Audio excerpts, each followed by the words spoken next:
Hey everyone. So this is going to be the after show to the Promethean Tides podcast. We are discussing the nature of consciousness. As always, we have Breaker. Hey, what's going on, Breaker? Yay! And in addition to that, we have another guest. Not Jesus this time, but this is a Fireowl. Fireowl, how you doing? I am doing just fine. I am confused and glad to be here at the exact same time, and I hope to God I don't fuck this up. That's a great place to be. Hell yeah. Yeah. So, Breaker, you and I have a disagreement about what consciousness is. You could say that, and by the way, Fireowl, if anyone's gonna fuck this up, it's gonna be me. That's my primary expertise is fucking things up. No, it's gonna be fucking Fireowl. Well, the disagreements have already begun. This is going great. No, Fireowl will fuck this up. He knows how to fuck things up. I literally do. No, I don't know. Honestly. Okay. I guess from what I've heard about the argument, this is going to be very interesting because, like, as a person who's going into this kind of blind, I understand what the parameters of the argument are. But again, I find this very interesting because the arguments that have been entailed are very. I guess one is kind of metaphysical, the other one is more biological, and then I guess my own is more of a more literary, definitional sense of understanding consciousness. That's an incredibly apt description. Fuck yeah. So, Breaker, outline the disagreement that we're having. Okay.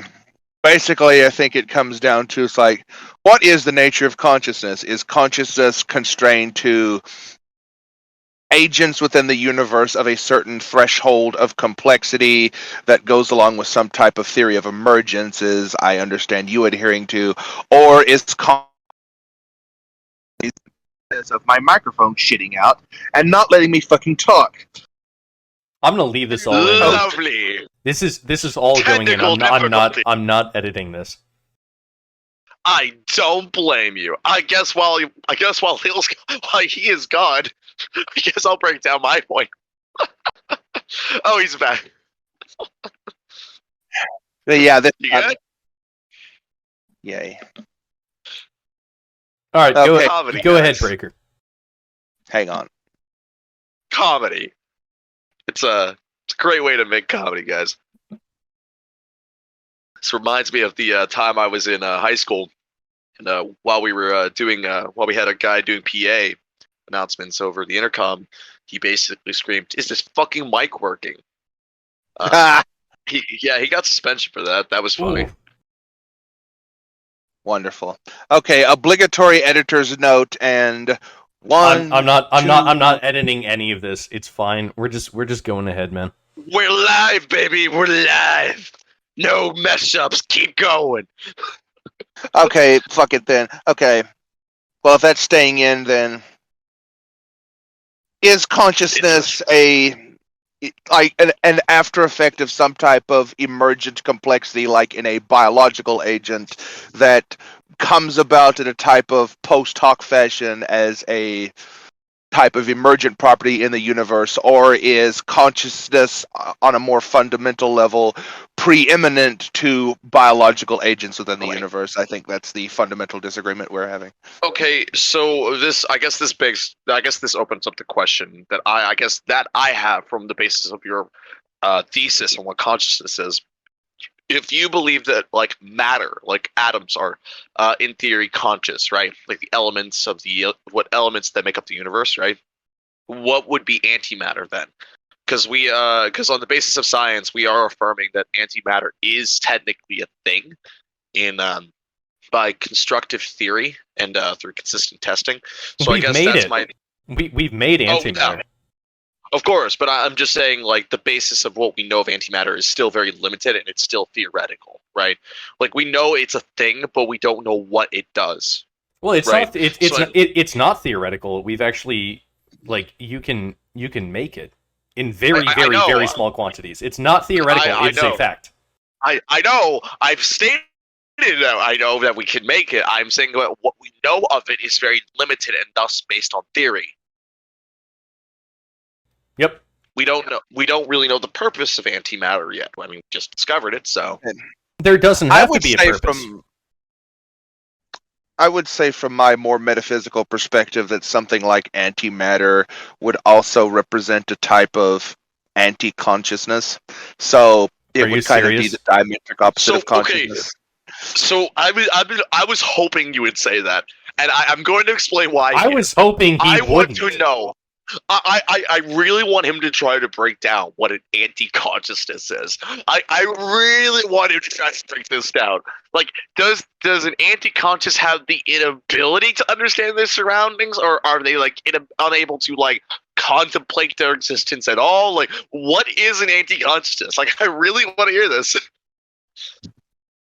Well, insofar as that the universe we inhabit has both data and data encoding substrates on which the data is encoded, antimatter would represent a type of unbindable data under the conventions of quote unquote normal matter. So, from our perspective in the universe, us being comprised of normal matter as opposed to antimatter, antimatter from our perspective would represent non consciousness or anti-consciousness, and So that I any guess data points that we have in the universe will not encode onto antimatter, because when antimatter and normal matter meet, they obliterate.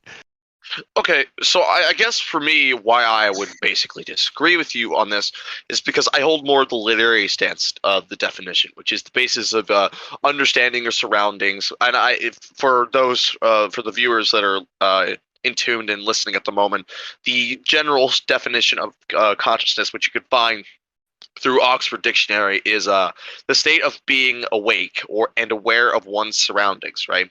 So in the literary definition of what a conscious being is, we are aware that a consciousness is something that is affiliated to, I guess, awareness, right? You have to be aware and understanding of your surroundings, right? And so I think it's very interesting that you are considering that a atom has the ability to not only be able to be awake, but have the ability to be understanding of what it is around it. And I also would say that like the idea that a atom has enough of an advanced structure to it to be able to do that is where I kind of disagree with you on it. General Chief, you got anything to interject on this? Oh, I mostly agree. Okay. Now, insofar as like if we're talking about awareness and being awake and apprehension of your surroundings and what it means to be you, I would say insofar as an atom possesses any of those qualities, they're, for obvious reasons, nothing like the biological primate human comprehension while utilizing our brain to be conscious of our surroundings and to apprehend things, but atoms very much do comport with their fundamental natures. Like, for example, a helium atom will not bond with a carbon atom. It's a fundamental aspect of its nature that is a form of data that will not encode onto the substrate that is carbon. Okay, I would love to point out that I'm pretty sure helium and carbon can compound together. They cannot. Oh, they cannot. I Helium swear is that chemically they can. inert. Hydrogen can, but not helium. Gotcha. It was okay. It's hydrogen I'm thinking of.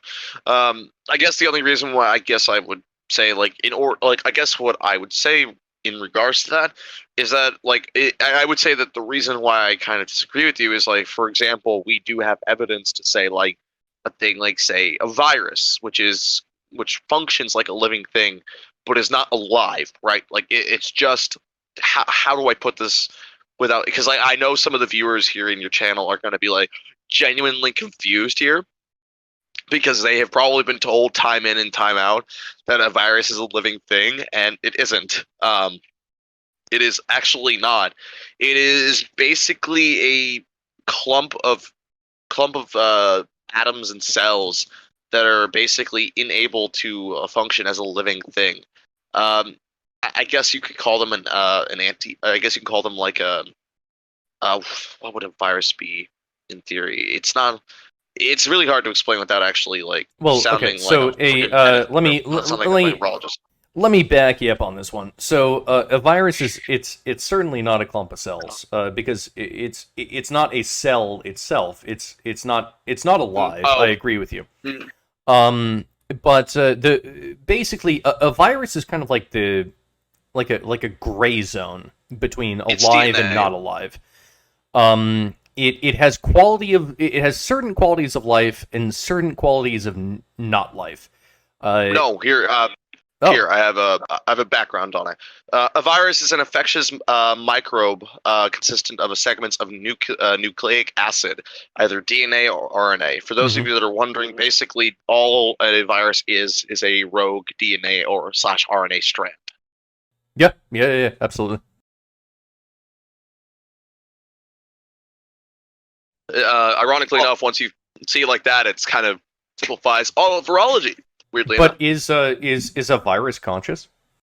No, a virus is viewed by many as an unconscious living thing, or unconscious thing, as it's not alive. It's the same thing why we don't call planets living. I mean, no offense to the guy's theory here, but a planet isn't a living thing.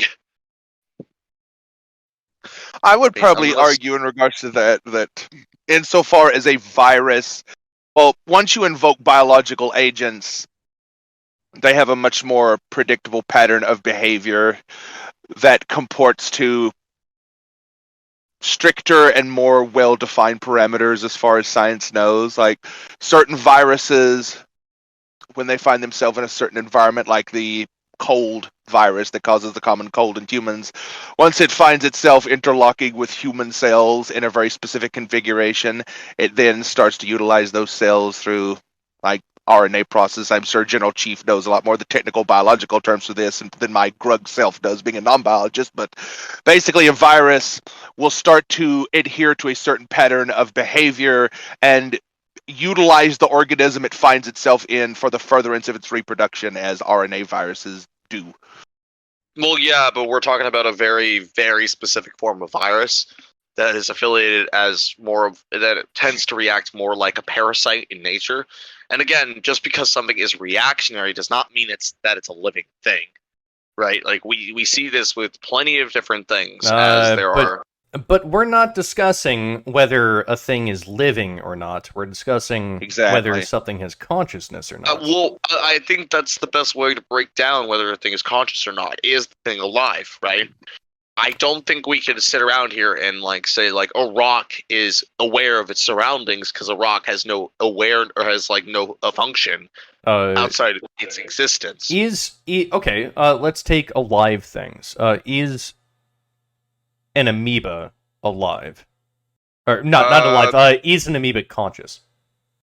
I don't think so. I think an amoeba doesn't have the functioning multicellular compounds to be able to make it a living thing. Is one of your skin cells conscious? No. Right. Yeah. See, I would agree with this. I don't believe that there is enough. I guess I wouldn't even say complexity. It's that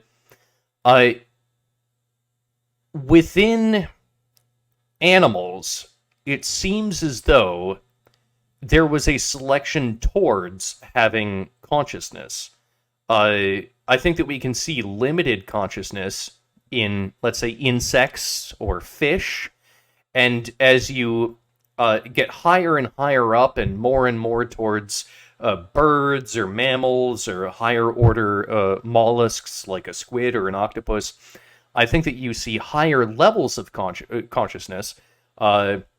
And of course, humans are at the fucking top of the charts here. But ultimately, it seems to be something that was specifically evolved for animals that have brains.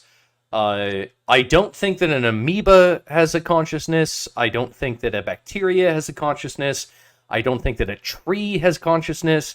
And I think that this is something that most people would agree with. Of course, I would I would definitely say that there is a very small number. Apparently, we have one of these so-called members of people who would disagree in the channel right now. Of this basis. Yeah, indeed. Okay, but I mean, there are plenty of studies on this topic too. I would reference, like, say, the University of Stanford, who basically discusses this in detail. Like, there's a if you guys have the ability to provide links, I can provide a link to the actual study that I have in front of me at the moment. If you Right. link it to me, I can put it in the on the YouTube description. Excellent. So in the YouTube description, guys, you will find a link titled plato.stanford.edu /entries/consciousness. And you will see a detailed description of what consciousness is. In the article, it references section 2.3, conscious as an entity. It references that consciousness is a noun.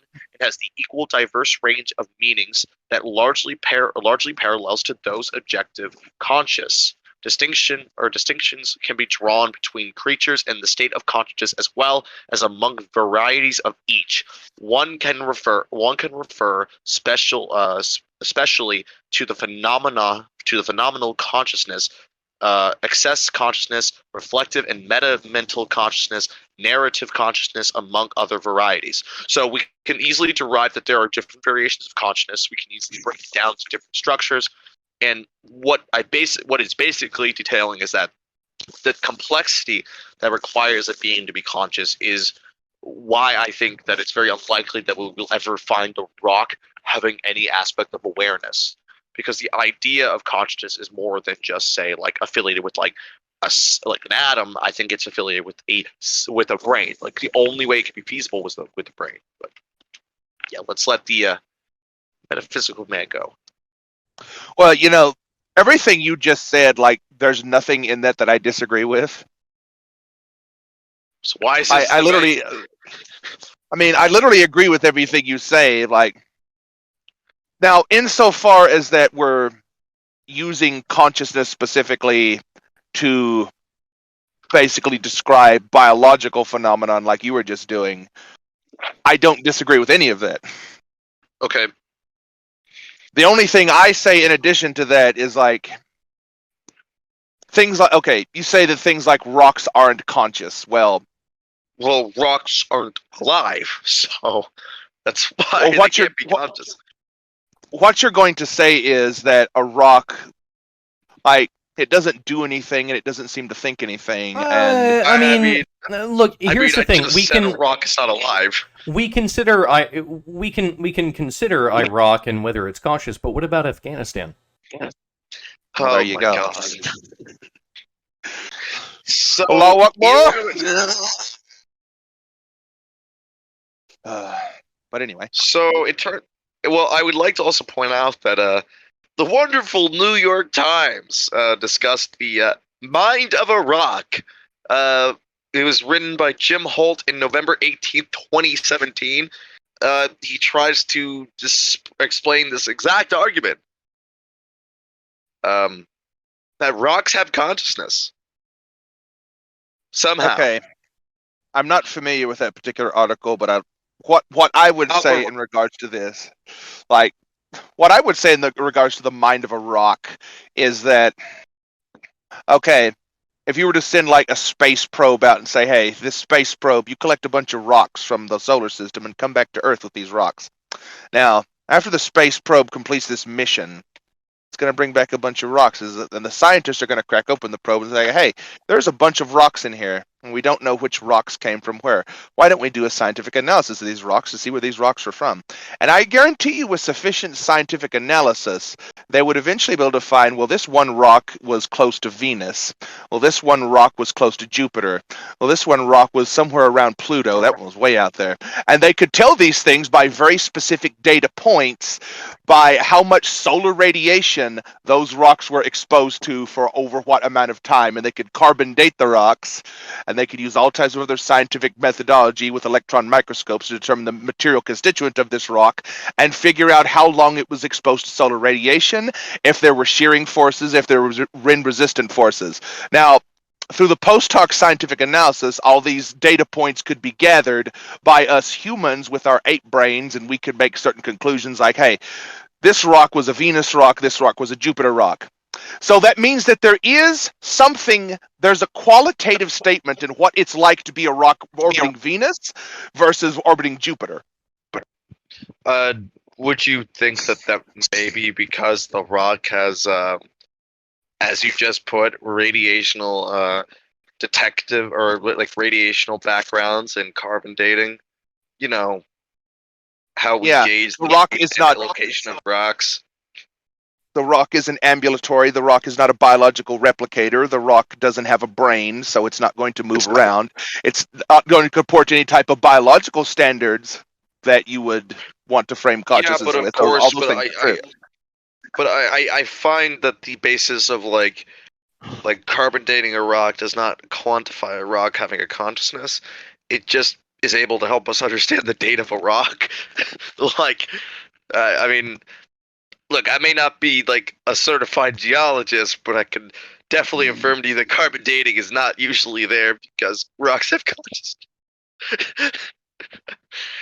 Sorry, I just find this whole discussion funny. Well, the I do rocks, as well. if you gather all these data points about the rocks, it wouldn't have mattered if a human observer was gathering this data and putting it through scientific models and using human-level consciousness to determine these various different states of the matter over X amount of times and how long these things are orbiting these planets in the solar system and spinning around the Van Allen belt or whatever. But even without the human observer, those are distinct points of matter in the universe with a distinct qualitative experience of what it is like to be a rock in the Van Allen belt. Now, that might not be very interesting, and it's not going to jump around and sprout legs and turn into a bug and be like, "Hey, that's a life form." I mean, okay, look, I'm gonna be a firm believer to tell you that there are things with consciousness that don't move. So, and I would also like to point out that like we are able to find that there are living things like jellyfish, for example, that don't have a brain, that just react and don't have the ability to move. So like I feel like the whole basis of like I think it's relatively clear to say that a reaction does not quantify awareness, right? It quantifies that there is a chemical reaction or a neurological reaction to something, right? So when we see a rock, when we date a rock through carbon dating, we're not dating it because we're not saying that like, oh, because we're able to give a date of how old this rock is, therefore this rock has the ability to understand its surroundings. We are just stating, hey, this rock has had a chemical reaction that's able to help us depict the age of said rock. I want to point out that I would not date a rock if it was over 3,500 years old. Of course, a rock is a very, very hard thing to date, because the lack of emotion, you can't really relate to a thing with no emotion. Yeah, and it's tough to reproduce with it. I mean, tough. I mean, have you heard of? I mean, I heard it's hard to pee with one too. Well, there you go. Yeah. Basically, all the points you just brought up are entirely valid. Rocks aren't biological replicators, so they're not going to have any of the attributes of a jellyfish. Yeah, but even with like a thing that would be alive, a thing that we would think would have a consciousness, right? Like a jellyfish, right? It does not have the ability to understand its surroundings because it's just a reactionary basis through chemical reactions caused through the nervous system that makes up the jellyfish, right? So I think it's very important that when we discuss these things, we remember this because like I mean, no offense, but like when I heard your point of what you were going to debate with, I kind of had a bit of like a kind of a mental crisis. I had a hard time believing that there were people out here that thought that there were thought this way personally, because I mean, even though I am a firm fan of like the metaphysical. Don't think for a second I love good old like creepypastas and like mythology and stuff like that. So like I'm not gonna like sit back and like hound you on believing these things. But it's like I guess there's a line to like the parameters of like what is a tolerable belief system. And it's personally, I think it's this. Like, I just don't see where, like, saying a person is, like, or saying that a rock is alive, or, like, a thing that is affiliated, or a thing that with atoms is technically conscious. It just baffles me because I don't see how a thing with no multicellular composition is able to react and live. Okay, I'll give you a slightly more amenable example to what I think is your thought process on this that you might have a different response to. Okay, let's say we reach a point with technology where we can have an extremely detailed recording of human neural activity from the point of this person's birth to the point of their death. Let's say with like von Neumann machines or nanomachines. And over this biological instance's entire life, every single experience, even their innermost thoughts, have been, and even like subconscious process like the heartbeat and the function of organs, has this extremely detailed recording. Now, after this person dies, you take this recording and you put it on a disc and you lay it on a desk. When is and isn't that disc conscious? It isn't ever conscious. Even if you spun it up and activated it in a computer program where it's like indistinguishable from the person. So funny enough, this is actually a discussion that is, actually discussed about relatively frequently, actually. And what we have gathered is that because, like, and it's not like what we are able to say is that it's not consciousness. But what it definitely is that it is a simulation of consciousness. It's like this is a common discussion we see through like that we see through like advanced medical sciences that discuss all these different types of platforms and stuff. So don't think for a second like this is like an abnormal topic and that this makes no sense. We've seen this brought up before, and the problem here is that the basis of this theory only makes sense if we are able to break down like a thing with the brain is technically considered conscious. Now, it definitely has an understanding of the experiences, but it's still a copy of the original consciousness rather than an actual, like the original consciousness itself. And it's widely theorized that it would not be the original thing altogether, that it would be something else entirely. Well, here's a bit more interesting question. What if I did a similar thing with those nanomachines, but over the course of this person's life, every single cell in their body was replaced with nanomachines? Would the human brain still be a thing? Yes, but it would be entirely comprised of nanomachines. It's a good question. That's not so easy, is it?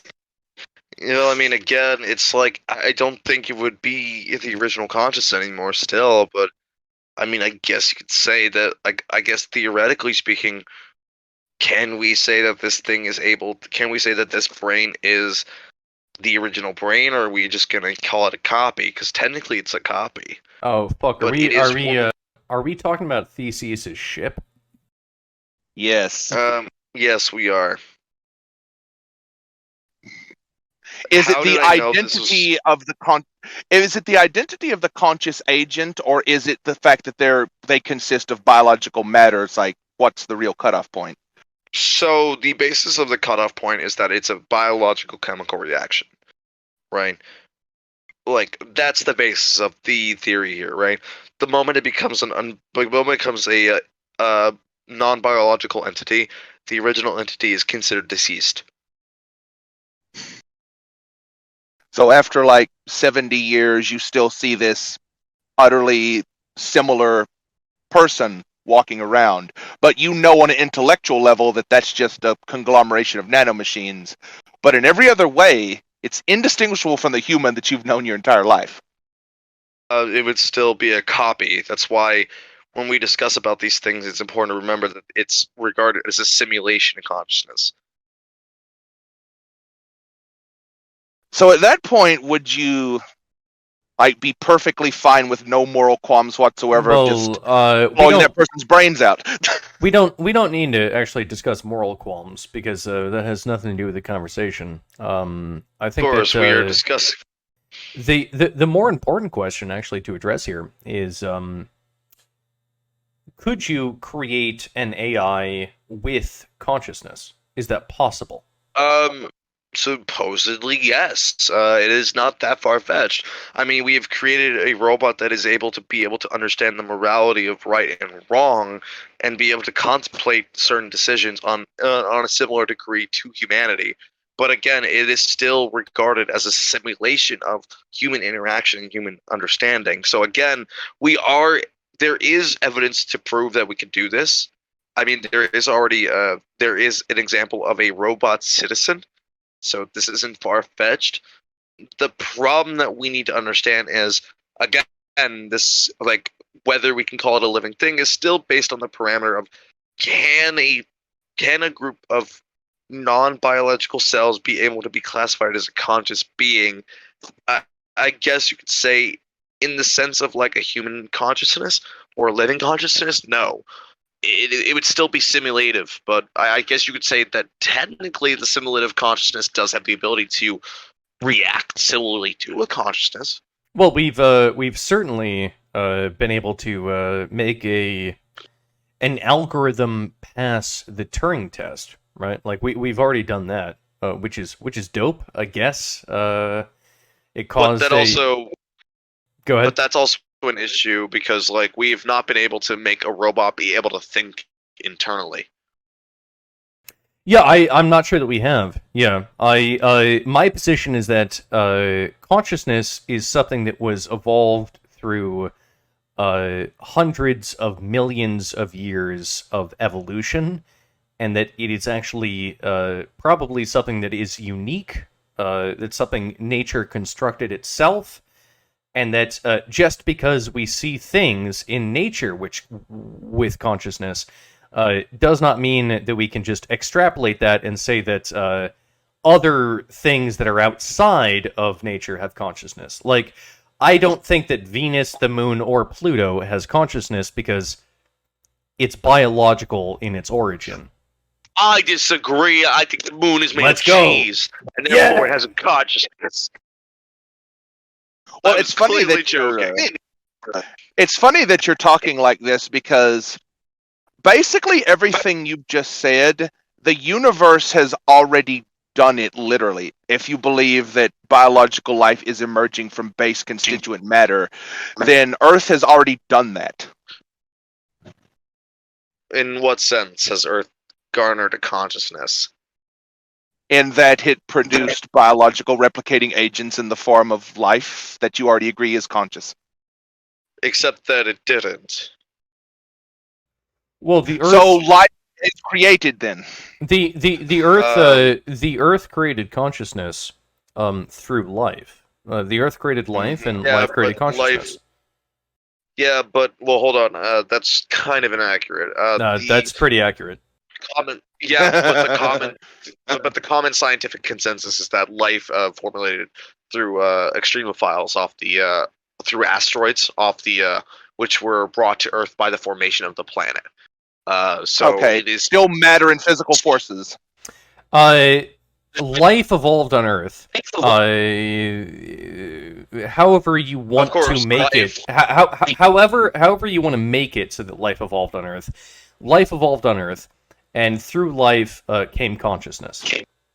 Yeah, but I wouldn't say that because complex life formed on Earth, therefore the Earth is conscious. Oh, I agree with you. Yeah, the Earth is not conscious for the most part. The Earth is a spinning ball of liquid iron. Now, liquid ball of spinning iron. don't mistake me in what I'm saying. Like, you don't have to be in any way theological to think this way. I'm not making an argument for any type of creator god or deity or anything like that.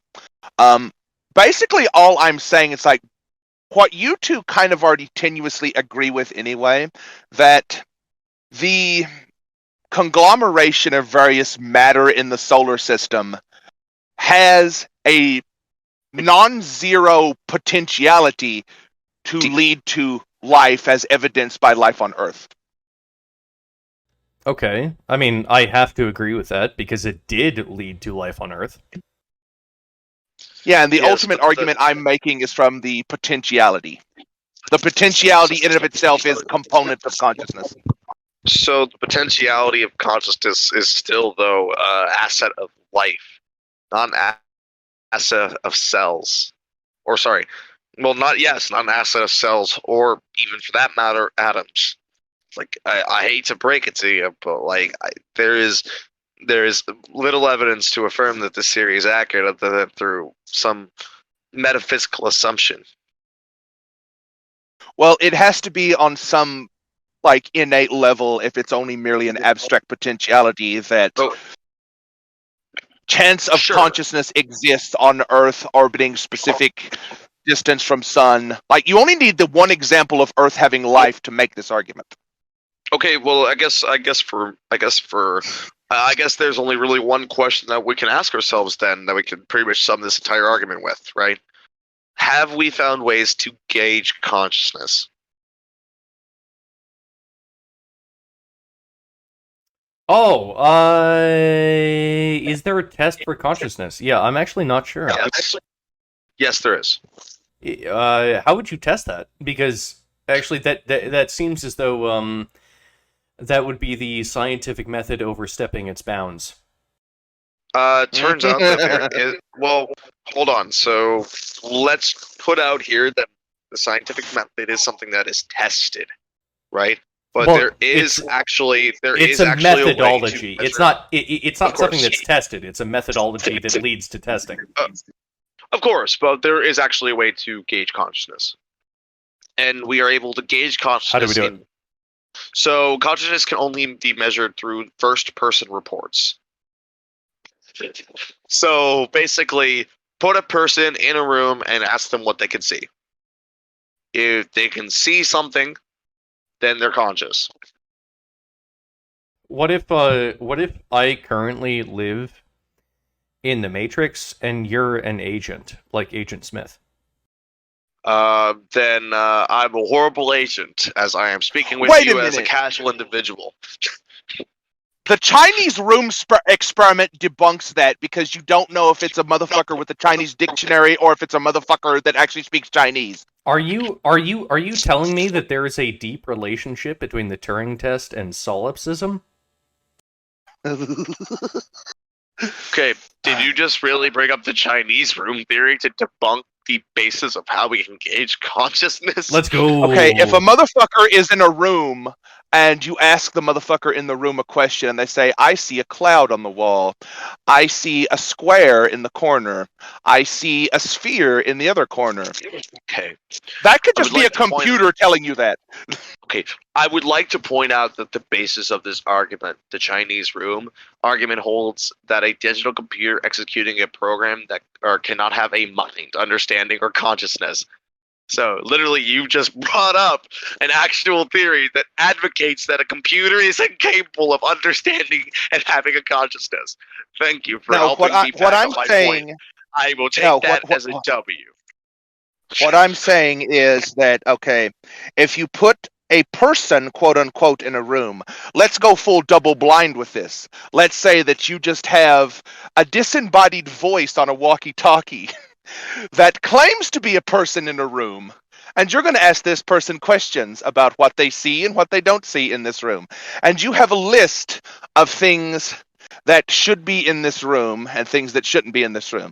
Now, you can ask this disembodied voice on this walkie-talkie. It's like, okay, do you spy with your little eye something that is square? And if you have on your list, it's like, okay, there's nothing square. I think you are egregiously mistaking what the Chinese room theory is, and I would highly advocate that you go and back and read into it, because that is not the Chinese rune theory at all. The Chinese room theory specifically is that, let's say that you wanted to have a conversation with a Chinese dude on the other side of a door, and the door was perpetually closed. You could only slide notes under it.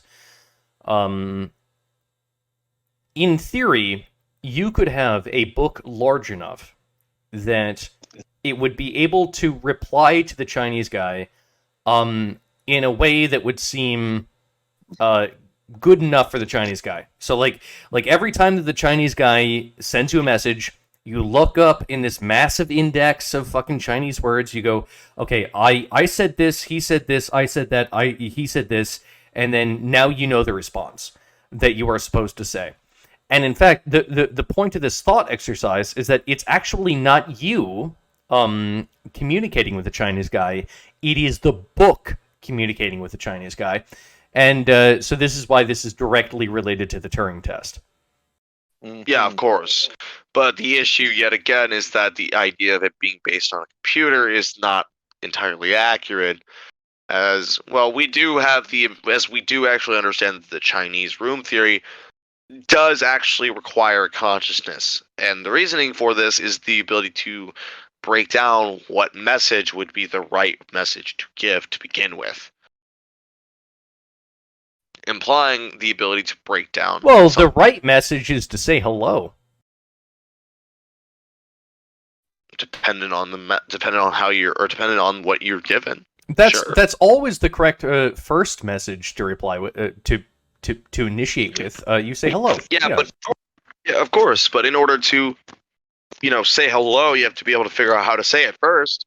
And through the book, you would figure out how to say that. The book is not communicating for you. You are still communicating through the book. It's just you're using the book to help you in the process of communication. How do you say hello in Japanese? It's Domo arigato, Mr. Roboto. Domo arigato. Well, that's thank you very much. That's not hello. Well, yeah, it's pretty close, right? No, that's thank you very much. Hello in Japanese is konnichiwa. Konnichiwa, yeah, that's right. Yeah. Oh, so konnichiwa. I know konnichiwa. Fuck yeah. Konnichiwa. Okay, we're getting a bit off the original thing. Basically, the reason I invoke this, let's be honest. Does anybody really care? Well, you explicitly invoke the only way to prove consciousness is first-person experience. That means that you have to have some type of conscious agent in a room telling you things about what they see in the room. Like, do you see something in this room? Now, I actually know all types of really complex ways to break that. Well, not necessarily. There is more ways to gauge consciousness outside of, like, a verbal affirmation, right? So a reaction to something is still the ability to understand your surroundings. So, like, for example, they use this same experiment with a dog, and they observe its reaction to something like, say, water spraying on the dog, seeing how it reacts, right? Or a cat, or vice versa. Its reaction is based on the idea of it understanding that something is there. Cats do not like water. Of course. Well, a rock is going to respond to water spraying on it too by slightly eroding. Over millions of years, consistent water contact, yes. But that's not the same thing as... Okay, dude, that's not the same thing as jumping away from water. Well, you could even gauge, like, on a microscopic level with an electron microscope. If you spray a garden hose worth of pressure on a rock, then observe it again, like, after you observed it first with an electron microscope, you could see, like, some matter has been eroded away from this rock on this atomic level. That would happen. Okay, but, like, to say that that's consciousness would be to say, like, for example, you flinching or you twitching is your body saying, hey, there's something there. But I want to point out that, what about this, right? Like, if you think about it, human beings are conscious. And are we contained within the universe? We are. Please tell me you aren't agreeing with the metaphysical man on this. No. I just wanted to point out that argument. Oh, well, okay. Well, yeah, that's kind of a bulletproof argument. I mean, if the consciousness is, if the universe is the totality of everything that exists, technically it is conscious as well because humans exist within it. In that case, then technically the universe is wet. If the universe contains any water whatsoever, then the universe itself is just a wet thing. But no, that's not true. The universe is not wet. It just contains things that are wet. Wet is like a specific.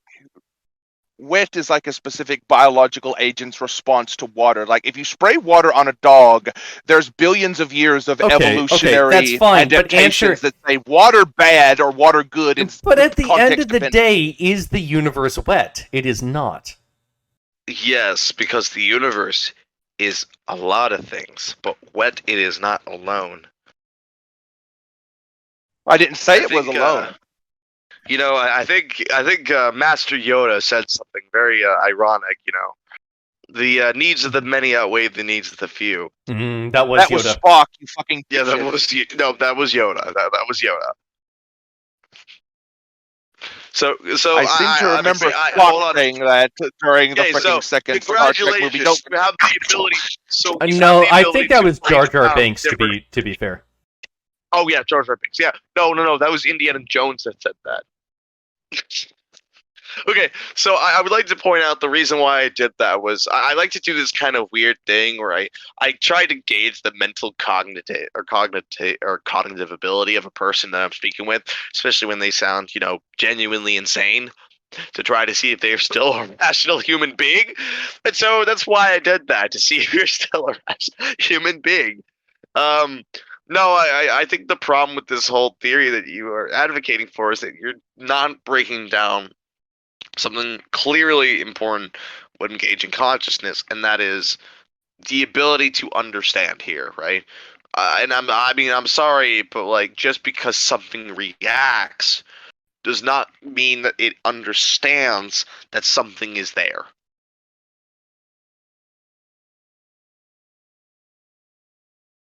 Well, going back to your example of the dog, or altering the environmental conditions of any organic being, you could even go all the way down to introducing alcohol to a petri dish with bacteria on it. The bacteria are going to freak the fuck out, alcohol bad, get away from it. Insofar as biological creature and self-replicating creatures with a perceivable, demonstrable self-interest in their own survival and continued replication, because they are DNA-based organisms with a vested interest in their feeding and breeding, everything you says makes sense, and I'm not disagreeing with any of it. But again, it doesn't. But again, you have provided little to no evidence to explain to me how an atom can be conscious, how an atom can think. You have stated that atoms can react, which sure, no one is saying that they don't. I'm sure as hell not saying they don't. But you're not. But there is. But I don't see how something that reacts is something that is conscious. Atoms are thinking right now in the confines of your brain between your ears. No, my neurons are. And the neurons are. They're not atoms. They're cells. They're made of atoms. And the cells are. They're made of atoms, but that's beside the point. Mm-hmm. I'm not just thinking with individual cells. If I could get this under control for just a second here. So, Fireowl, you stated that you wanted evidence for this. I believe that what Breaker is talking about is actually beyond empiricism. It is metaphysical. Ergo, I don't think that it follows to ask for evidence. You can say he's wrong and that he's retarded, but I don't think that you can ask for evidence in a metaphysical discussion. No. Oh no. I'm not asking for evidence. I'm just asking for an explanation on how. That is all I am asking. Like I'm just trying to figure out, outside of it being able to react, how is it conscious? Well, under the parameters of evidence that you probably want, I mean, rocks aren't going to talk to you. Rocks aren't going to observe their environment and react to water like, water, do something. They're not ambulatory. They're not biological agents. They're not going to do any of those things. Wait, hold on. Did you just admit it? I think we just rocks won. are not animate. Rocks aren't animate. They don't fucking move. They're not biological creatures. But you just stated that rocks aren't conscious. I said rocks don't react like a dog will. They don't move and jump out of the way of water because water bad. They don't have the evolutionary instinct of a biological replicating creature for its own self-preservation. A rock is not a replicator in a biological sense. That's why everything you say about biological life being alive and demonstrably conscious is all correct. But again, that doesn't explain to me how a atom is conscious. Because an atom reacts in very specific ways contingent upon its environment. If you put a helium next to a carbon, they're not going to bind. If you put like a hydrogen next to a carbon, they might start wanting to bind a little bit more. I want to cut in. Right. Okay. So something reacts in a predetermined manner that makes it conscious. This is precisely the same word as existence. Yeah, I'm a panpsychist. Existence itself is conscious. Right, but from just a purely semantic perspective, I mean, don't you think it's a little bit silly to say that you're going to use the word existence to mean exactly and precisely and synonymously with the word consciousness? Like why is it that you are forcing these two words that should be disparate to mean precisely the same thing? That seems like a strange behavior. What I will say in response to that is that anytime you interrogate the domain of biology and science, with all of the experiments and procedures that Owl and you have been talking about this entire time, you're going to get a very specific type of reaction that you as a biological replicator are going to have a inbuilt evolutionary response and frame of reference for that behavior. Therefore, you can consistently say that these things are alive and they react to changes in their environment. Therefore, there is some Bayesian level of consciousness even in like an amoeba or something like that. Now, you're not going to get like that same immediate reaction over the same time preference with like spraying a garden hose on a rock. Well, I sprayed a garden hose on the rock and it didn't do anything. Therefore, it didn't move out of the way of the water, so it's not alive and it's not conscious. Let me specifically say this then. When it comes to life, life is its own beautiful, unique thing, right? Like fundamentally, it is a thing that continuously chooses to survive, and it seems to be actively making that choice all of the time. In fact, that's why it continues to exist in the first place. It's because it is always making that choice. Now, when it comes to a rock, I've never seen a rock actually give a shit whether it lives or dies, because that choice doesn't seem available. Because that choice doesn't seem available to the rock, I think that rock probably isn't conscious from the first place. I would also go one step further and say a thing with the consciousness has to have the ability beyond just reaction, right? Like again, the basis of consciousness, not the ability to react, but the ability to discern your reactions in an environment. And that would be a perfectly good adaptation for biological life forms and agents interested in their own survival and replication to have. All that's perfectly reasonable. But again, how does an atom discern its environment? I would say at that level, it's probably just due to proximal forces. Like, it's hot over here, therefore behave this way. It's cold over here, therefore behave this way. Slow down with cold, speed up with heat. There are many ways that an atom could discern its environment. It is connected to all of the photons that are shining on it, and all of the Higgs boson gravitational waves that are shining upon it. It is connected to every other piece of matter within the observable universe that it happens to exist in. Okay. That's pretty reasonable from my perspective. The light cone. That's what I meant to say. The light cone. Yeah. Yeah, but that doesn't necessarily mean that it understands why it's reacting the way it is doing to an environment. I will give you a bone to say that, like, the consciousness, the manifest conscious behavior of, like, biological agents with a vested evolutionary interest in their feeding and breeding and propagation into the future has a much quicker, much more immediate form of consciousness than something like an atom or a quantum wave would have. Like, your level of consciousness, I will fully admit, is much more capable and developed and further up the chain than the quantum wave collapse. I will give you that. Well, like I've said, man, I think that if you want to take the semantic argument and you want to redefine consciousness to mean just existence of matter, I think that that's like a totally like fucking chill thing that you can do. I just don't know if it's useful. It's not useful to biologists or sociologists that are concerned with the behavior of biological psychologists, organisms.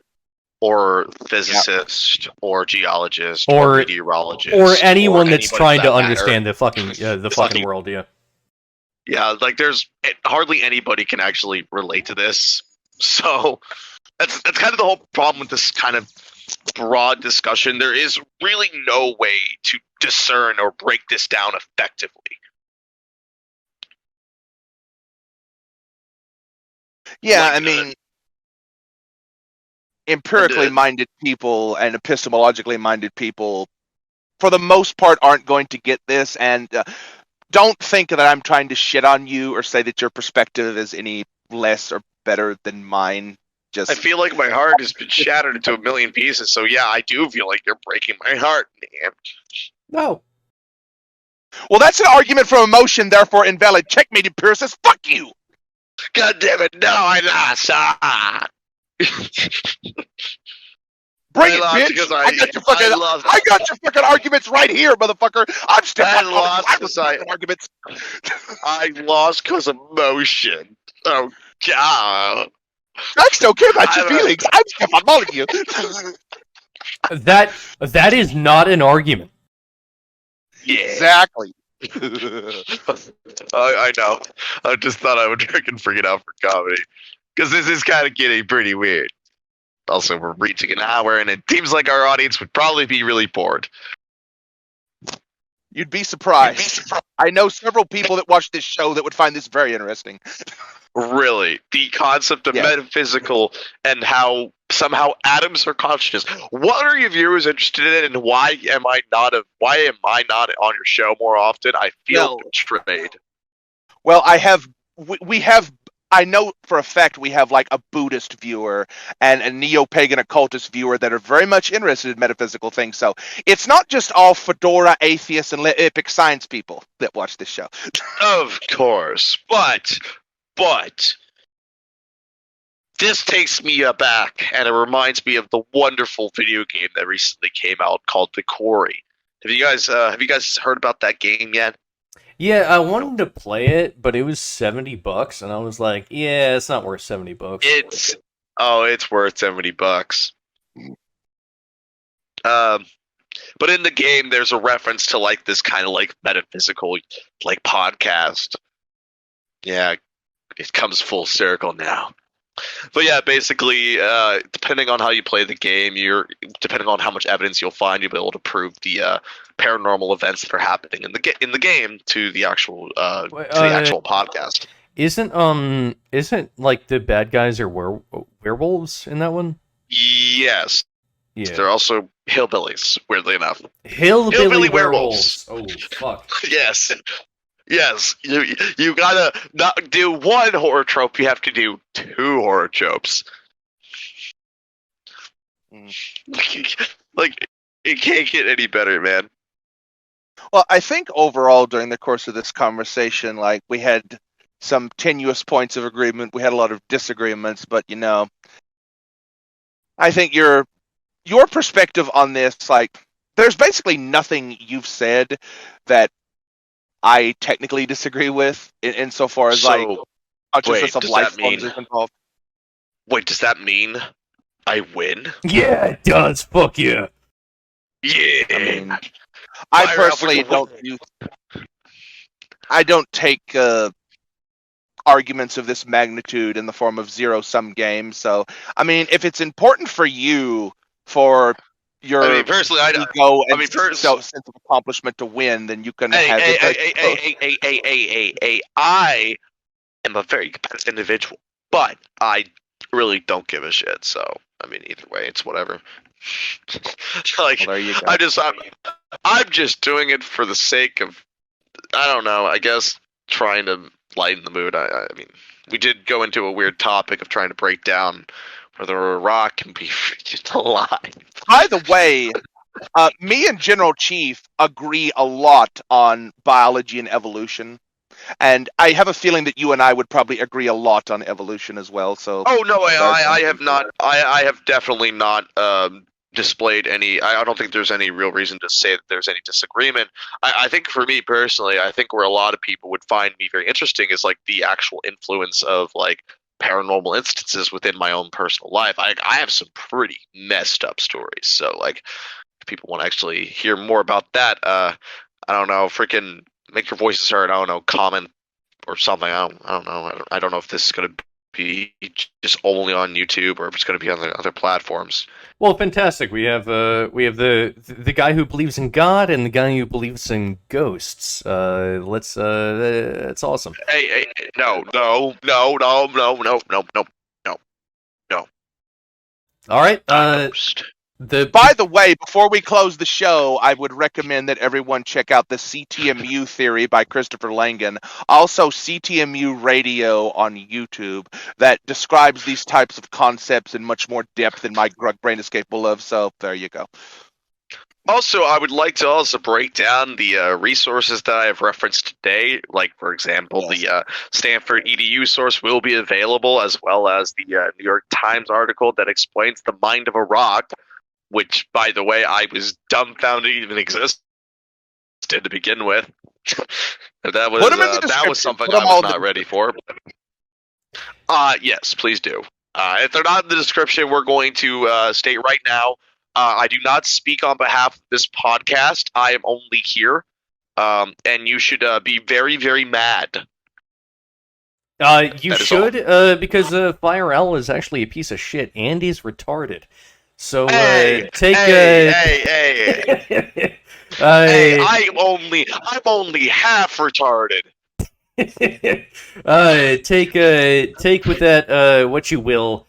But until next time, peace out, everyone.